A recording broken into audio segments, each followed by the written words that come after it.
से अपना जीजा जी संग करतारू जैसे हम ठीक कर जानी बुझनी हगुओ के दिन केहू करेला कैसे अपना जीजा जी संग करतारू जैसे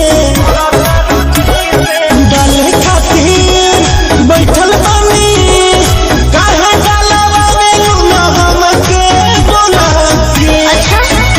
आज जीजा तोहर रंग मारा चाहिए खाला बुझलो लगतले आई बड़ा तुम्हें कल मिला के हर बात सोचे न बता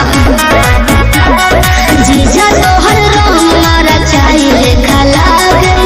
लगतले आई बड़ा तुम्हें कल मिला के तोहर रंग मारा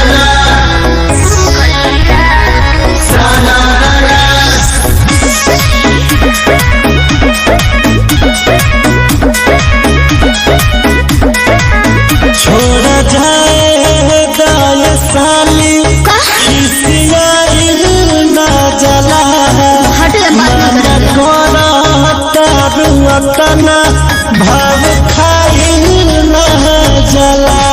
वो तू तो घात पहले बड़ होए जीजा जी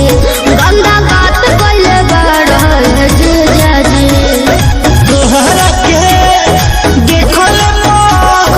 तोहरा के देखो तो गजब फीलिंग जागे आई हो दादा जीजा तोहर रंग मारा चाहिए खलास ओहो लगतले आई बड़ केमिकल मिला के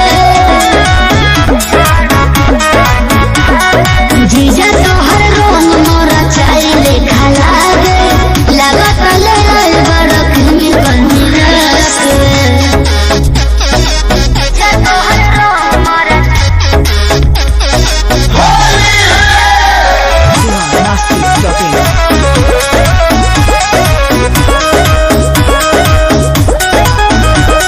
स्पेशल